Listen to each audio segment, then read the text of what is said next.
Hello students, today we are going to start the second chapter in your syllabus, and that is chemical changes and reactions. So you have the types of chemical changes and energy changes in a chemical change in your syllabus. Now you know what is a chemical change? A permanent change in which the chemical composition of a substance is changed and new substances with different chemical compositions and different properties are formed, okay, which is irreversible. Now, what is the chemical reaction? It is the process of breaking the chemical bonds of the reacting substances and making new bonds to form new substances or products. So, what is a chemical bond? It is the force that holds the atoms of a molecule together, as in a compound.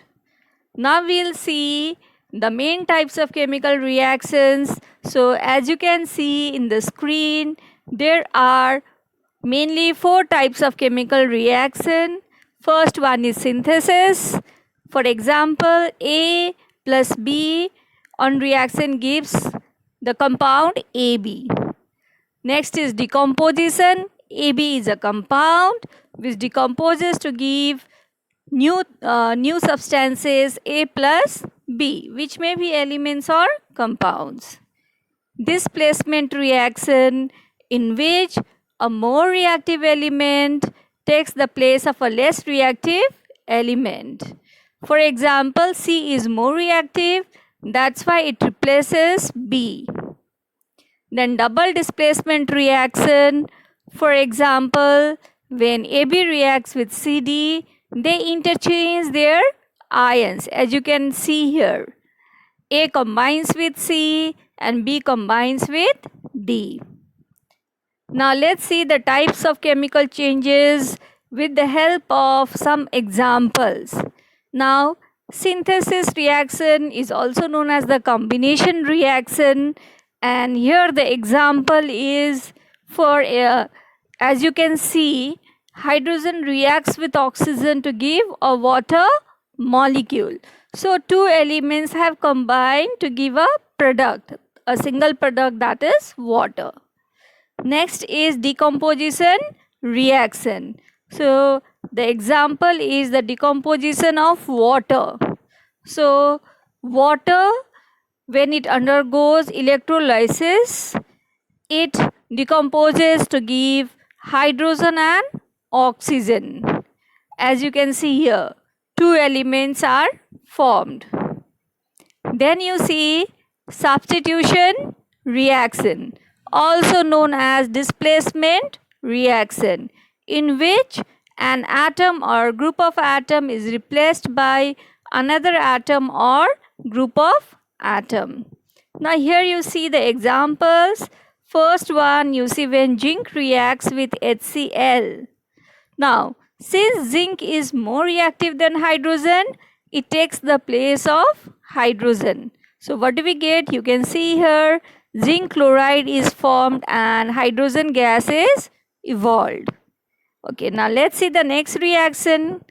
Here you see what happens when chlorine reacts with sodium bromide. So here what do you see? Chlorine displaces bromine because it is more reactive than bromine, and the products are reddish brown bromine vapors and sodium chloride. Now next examples are of decomposition reactions, which are of two types, and those are precipitation reaction and neutralization reaction. Now what is a precipitation reaction? It is a reaction in which a solid compound is formed when solutions of two soluble compounds are mixed. So what is formed? A solid compound. What is that called? Precipitate. Yes. As you can see here, when silver nitrate reacts with sodium chloride, both are in the form of solution, we get a white precipitate of silver chloride, AgCl. Then you see Next category is neutralization, okay, which is also called as acid-base reaction. Acid reacts with bases to give salt and water. So as you can see in the example out here, HCl reacts with NaOH to give water and sodium chloride, NaCl. Now children, so how will you see, how will you conclude whether the reactions are combustion, synthesis reaction, decomposition, displacement, okay? So there are certain criteria. Now what are those? If the reaction has oxygen as a reactant and carbon dioxide and water as the product, it is always a combustion reaction, because carbon dioxide and water are always produced in a combustion reaction. And if not, does the reaction have two chemicals combining into a single chemical? Yes, then it is synthesis reaction. If it is no, does the reaction have one large molecule falling apart to make several small ones? If it is yes, it is decomposition. Does the reaction have any molecules that contain only one element? Yes, then it is single displacement reaction. Now, double decomposition reactions are of two types. Does your reaction have water as a product? If yes, then it is neutralization reaction.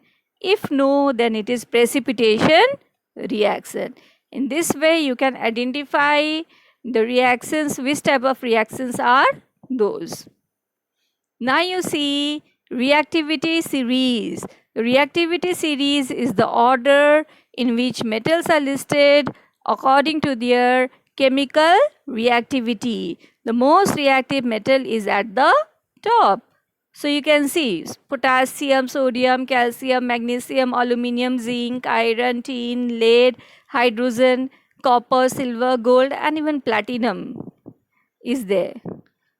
Now, how are you going to remember this? See, we can use a mnemonic to remember it. Please stop calling Mark a Zuckerberg in London. He is called Mr. Social Guy. So if you follow that, potassium, sodium, calcium, magnesium, aluminum, zinc, iron, lead, hydrogen, copper, mercury, silver, gold. Okay, so in this way you can remember it. Now, according to the metal reactivity series, now you can see here in this chart what is the reaction, okay, with cold water, with steam, with air and oxygen, and with dilute acids, and that extraction method. So the first four columns will be helpful to you in class 9. Now, for example, I take magnesium, okay. So what is the reaction of magnesium with cold water? It's very slow. Reaction with steam, strong reaction. Reaction with oxygen, it's slow. And reaction with dilute acids, it is a vigorous reaction. Okay, vigorous, which takes place at a considerable speed. Okay. Similarly, what is the reaction of aluminium with cold water? No reaction. Okay. Then with hydrogen, what is the reaction of aluminium? Moderate. Then with air or oxygen, it is slow reaction. With acids also moderate. In this way, it will give you an idea about the reactions of the metals in the reactivity series. Now, metals high in the reactivity series reacts vigorously. They readily lose electrons to form positively charged ions called cations, and they corrode easily. And metals down in the reactivity series, they do not react vigorously, does not lose electron to form positive ions, does not corrode easily. That is why silver, gold, platinum, they are called as the noble metals because they are chemically inert in nature. Then you see, let's come to the different types of reactions on the basis of energy. Now, endothermic reactions are the reactions which absorb energy in the form of heat.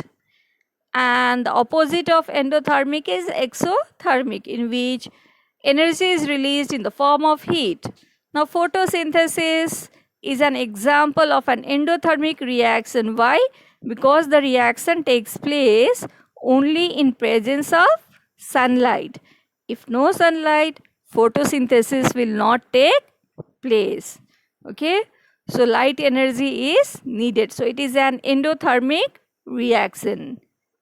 Other examples of endothermic reactions are depressurizing a pressure can, a chemical cold pack consisting primarily of ammonium nitrate and water, melting of solids, vaporization, evaporation, fusion. Now, for all these reactions, whether it be vaporization, evaporation, melting of solids, I think so you can imagine heat is needed. No, without heat it is not possible. That is why they are endothermic. Now, exothermic reaction is the mixture. One example given here is when sodium combines with chlorine to give sodium chloride. So, it produces 411 kilojoule of energy for each mole of sodium chloride that is formed. So, this is an example of exothermic reaction. So, some examples of exothermic reactions are condensation of rain from water vapor, combustion of fuels such as petrol, wood, coal and oil, hydration processes. So, please go through the chapter. Thank you.